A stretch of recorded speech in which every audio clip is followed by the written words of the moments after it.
Hello students, आज हम देखेंगे point number a boys song, point number 2 a boys song के questions and answers.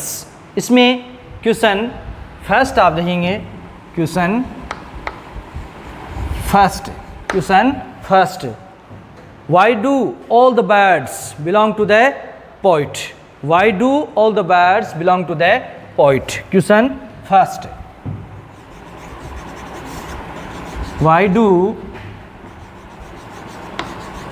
all the birds belong to the poet? Belong to the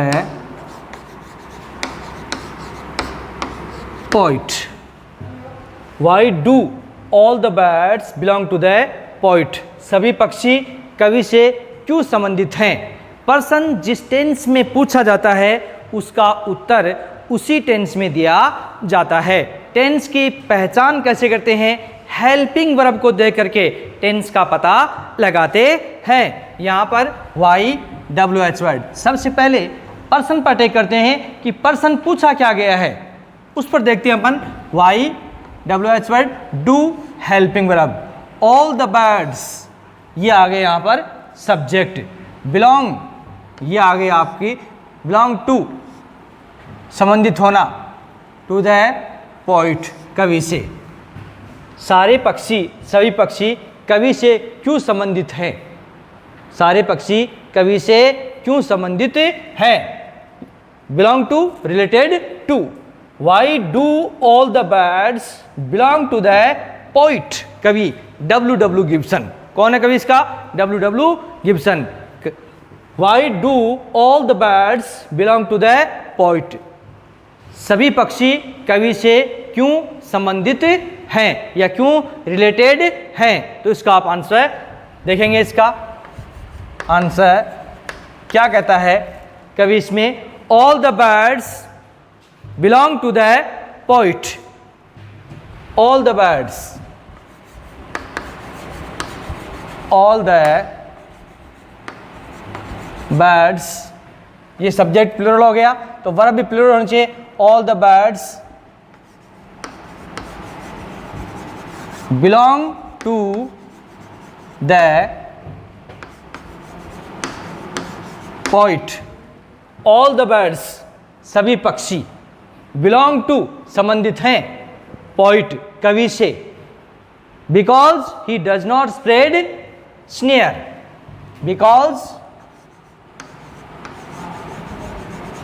because he does not spread snare, he does not spread snare to catch the birds, to catch the birds. He leaves the birds to fly freely in the open sky. He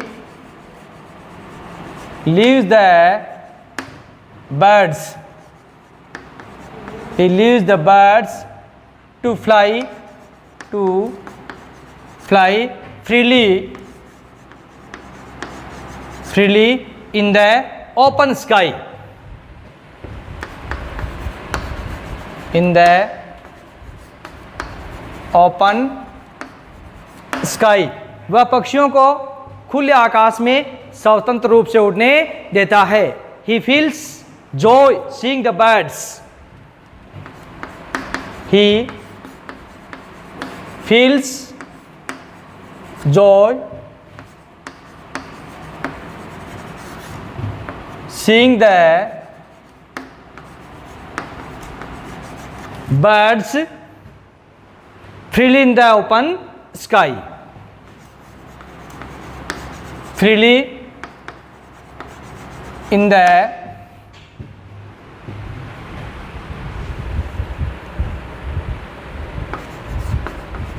open sky. समझे इसको? Why do all the birds belong to the poet, सभी पक्षी कवि से क्यों संबंधित हैं। All the birds, all the birds, all the birds, यहाँ पर प्लूरल सब्जेक्ट हो गया, इसलिए बिलोंग भी क्या है, प्लूरल वर्ब।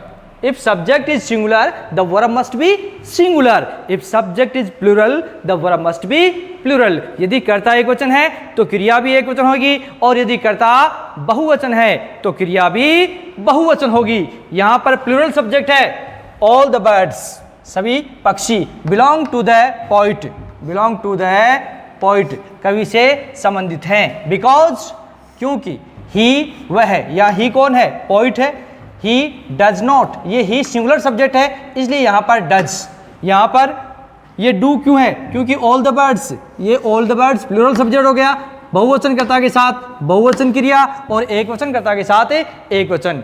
बहुवचन कर्ता के साथ डू का प्रयोग होता है और एक वचन कर्ता के साथ डज का प्रयोग होता है। प्रेजेंट इंडेफिनिट में दो सहायक क्रिया हैं, डू और डज। तो यहाँ पर ये प्रेजेंट इंडेफिनिट में है, प्रेजेंट इंडेफिनिट का नेगेटिव सेंटेंस है, ही वह डज नॉट स्प्रेड, वह नहीं फैलाता है।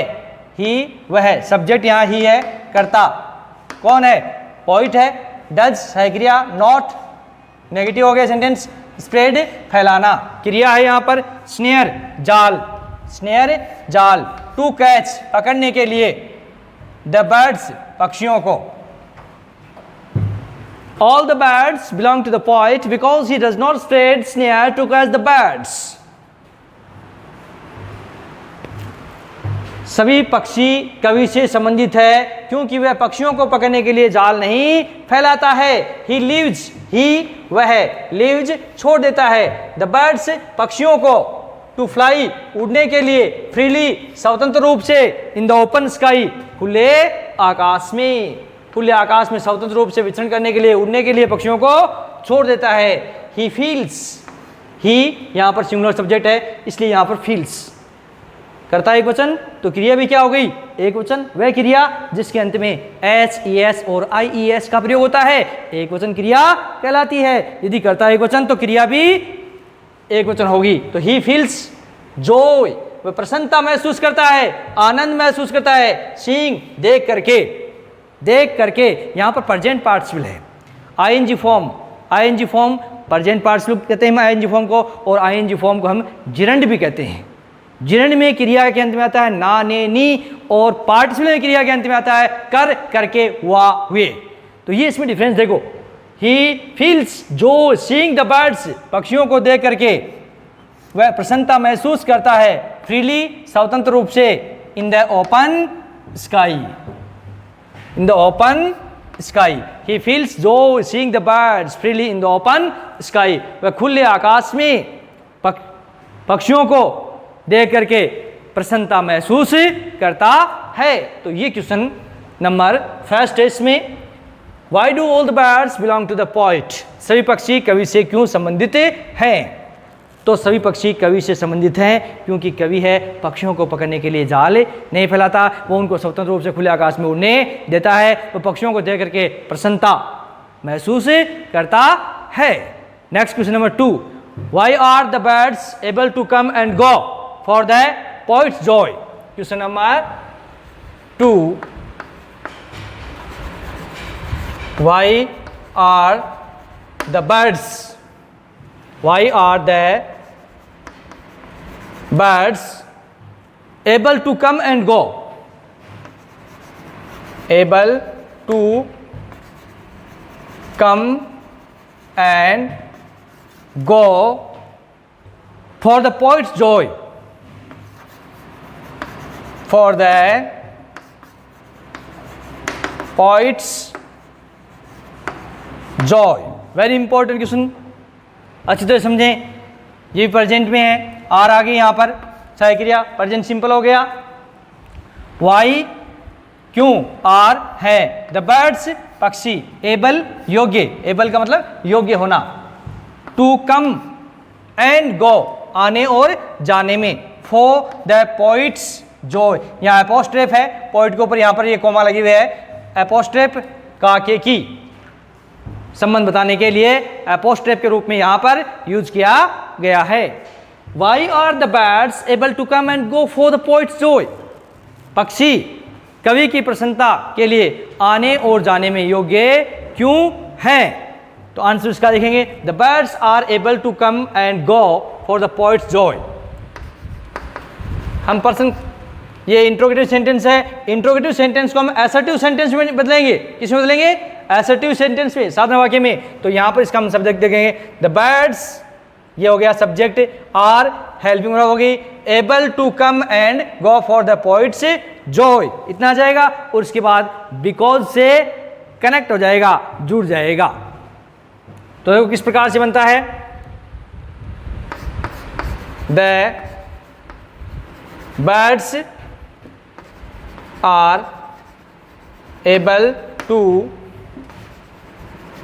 कम and go for the poet's joy because they are uncaged, because क्योंकि they are uncaged, क्योंकि वे स्वतंत्र हैं। केज्ड पिंजरे में बंद होना, बंदी होना, अनकेज्ड स्वतंत्र, free. The birds are able, birds पक्षी, आर हैं, एबल योग्य, टू कम एंड गो आने और जाने में, फॉर द पोइट्स जॉय कवि के प्रसन्नता के लिए, आनंद के लिए, बिकॉज क्योंकि, BECAUSE बिकॉज क्योंकि, दे वे, दे यहाँ किसके लिए? बर्ड्स के लिए है। आर हैं, अनकेज्ड क्योंकि वे स्वतंत्र हैं, क्योंकि वे क्या हैं? स्वतंत्र हैं। इसलिए क्या है? कवि की प्रसन्नता के लिए पक्षी हैं, वो आते हैं और चले जाते हैं। क्योंकि आपने लास्ट स्टेंजा में इसमें पढ़ा था, क्या पढ़ा था? For my delight, for my delight, uncaged they come and go for my delight. Last stanza में इसमें पढ़ा था आपने, uncaged they come and go for my delight, स्वतंत्र रूप से वे आते हैं और चले जाते हैं मेरी प्रसन्नता के लिए। मेरी किसकी? कवि की प्रसन्नता। W.W. गिब्स जो यहाँ पर इसका पॉइंट है, उसकी प्रसन्नता के लिए सारे पक्षी आते हैं और चले जाते हैं। क्योंकि कवि है वो पक्षियों को बंदी नहीं बनाता, वो सभी पक्षियों को, खुले आकाश में उड़ने वाले सभी पक्षियों को अपना ही समझता है। वो कहता है कि मैं पक्षियों को बंदी बना करके केवल कुछ ही पक्षियों की प्रजाति पर अपना मालिकाना हक दर्शा सकता हूँ, इसलिए मुझे, मेरे सारे पक्षी मेरे ही हैं, इसलिए मुझे उन्हें बंदी बनाने की आवश्यकता नहीं है। क्वेश्चन नंबर 3 इसमें हम देखेंगे। क्वेश्चन नंबर 3, क्वेश्चन नंबर 3 इसमें देखेंगे, what is the effect on the poet of the singing of the bluetit? What is the effect? What क्या is है the effect, प्रभाव, on the poet कवि पर, on the poet कवि पर, of the singing of the bluetit? What is the effect on the poet of the singing, of the singing of the bluetit, of the bluetit? What is the effect? What क्या is है the effect, प्रभाव, on the poet कवि पर, of the singing गाने का, of the ब्लूटिट Ram गंगारा, यह एक प्रकार की छोटी सी चिड़िया का गाने का कवि पर क्या प्रभाव है? वेरी इंपॉर्टेंट क्वेश्चन है ये भी। इंट्रोगेटिव सेंटेंस को हम असर्टिव सेंटेंस में बदलेंगे। व्हाट क्या इज है द इफेक्ट, प्रभाव, ऑन द पोइट कवि पर, ऑफ द सिंगिंग गाने का, ऑफ द ब्लूटिट ब्लूटिट का, एक छोटी सी चिड़िया के गाने का कवि पर क्या प्रभाव है? तो ये इसमें है। तो the singing of the blue tit, answer यहां से हो जाएगा। सब्जेक्ट को बनाएंगे the singing of the blue tit, the singing of the blue tit, यहाँ पे सब्जेक्ट हो गया। The singing of the blue tit affects the poet, affects the poet deeply. The singing of the blue tit, blue tit का गाना, एक प्रकार की छोटी चिड़िया का गाना, अफेक्ट्स प्रभावित करता है द पोइट कवि को, डीपली गहराई से प्रभावित करता है। The songs of the birds, the songs of the birds, पक्षियों के गीत, enter to the depth, enter प्रवेश करते हैं, to the depth of poets, depth of poets and echo there, and echo there, and echo there. The singing of the blue tit, the singing of the blue tit affects प्रभावित करती है the poet deeply, कवि को गहराई से प्रभावित करता है ब्लू टिट का गाना। द सॉन्ग्स गीत ऑफ द बर्ड्स, पक्षियों के, इंटर द डेप्थ, गहराई में प्रवेश करते हैं, ऑफ पोइट्स, कवि की गहराई में प्रवेश करते हैं, एंड इको देयर, और वहाँ गूंजते हैं। ये क्वेश्चन नंबर 3 हो गया। इसमें क्वेश्चन नंबर 4 देखेंगे, इसमें क्वेश्चन नंबर 4, चौथा question, what is the association of an eagle with the height, बाज का या गरुड़ पक्षी का ईगल का ऊंचाई के साथ क्या संबंध है। What is the association, question number 4, what is the association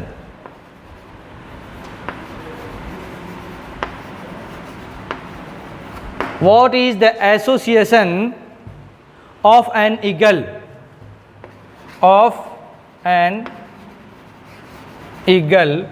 with the height?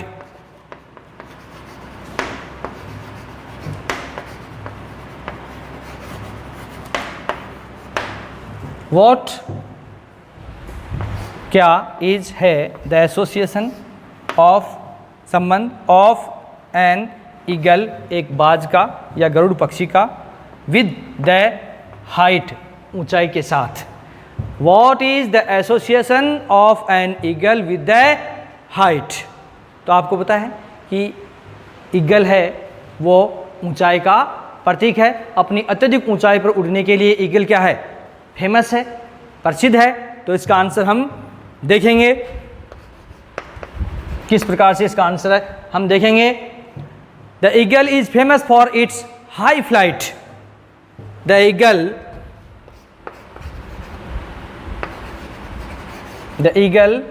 is famous for its high flight. The eagle बाज is है famous, प्रसिद्ध, for इट्स, अपनी, इट यहाँ पर ये ईगल क्या है, पक्षी है, निर्जीव वस्तु, पक्षी और जानवर के लिए हम इट का प्रयोग करते हैं। तो इट का पॉजिटिव हो गया यहाँ पर इट्स, यहाँ पर इट का पॉजिटिव क्या हो गया, इट्स हो गया। द ईगल बाज इज है फेमस, प्रसिद्ध, फॉर इट्स हाई फ्लाइट, अपनी ऊंची उड़ान के लिए। बाज अपनी ऊंची उड़ान के लिए क्या है, फेमस है, प्रसिद्ध है। It flies very high in the sky, it flies very high in the sky, it, it यहाँ पर सिंगुलर सब्जेक्ट है, एक ही है यहाँ पर, इसलिए फ्लाइज एस लगा है। इट ये है, फ्लाइज उड़ता है, वेरी बहुत, हाई ऊंचा, इन द स्काई ये आकाश में अत्यधिक ऊंचाई पर उड़ता है। So the word height, so the word height, so the word height, इसलिए हाइट शब्द refers to eagle's high flight. So the word height refers, so इसलिए द वर्ड शब्द हाइट ऊंचाई जो शब्द है, refers to eagle's high flight, refers to eagle's high flight, high flight in the sky, in the sky. ये question number 4। The eagle is famous for its high flight, it flies way high in the sky, so the word height refers to eagle's high flight in the sky. Very important question, ये question number 4। तो इस प्रकार से ये important question, प्रत्येक question आपको बहुत ही अच्छी तरह से कंठस्थ याद करना है। छोटे छोटे वाक्य बना करके आप प्रश्न बना सकते हैं, समझ सकते हैं, कहीं भी किसी प्रकार की प्रॉब्लम नहीं होनी चाहिए। सबसे पहले प्रश्न उत्तर याद करने के लिए प्रश्न से संबंधित वोकेब पावर, वोकेबुलरी जिसको हम कहते हैं शब्दकोश, मीनिंग आपको बहुत अधिक से अधिक आने चाहिए, और सेंटेंस छोटे छोटे वाक्य बना करके आप प्रश्न है उसका उत्तर लिख सकते हैं। बहुत ही इजी वे में प्रश्न जिस टेंस में पूछा जाता है उसका उत्तर उसी टेंस में दिया जाता है। तो क्वेश्चन नंबर 4 यहाँ पर आज का लेक्चर अपन यहाँ पर फिनिश करते हैं। थैंक्स, जय हिंद, जय भारत।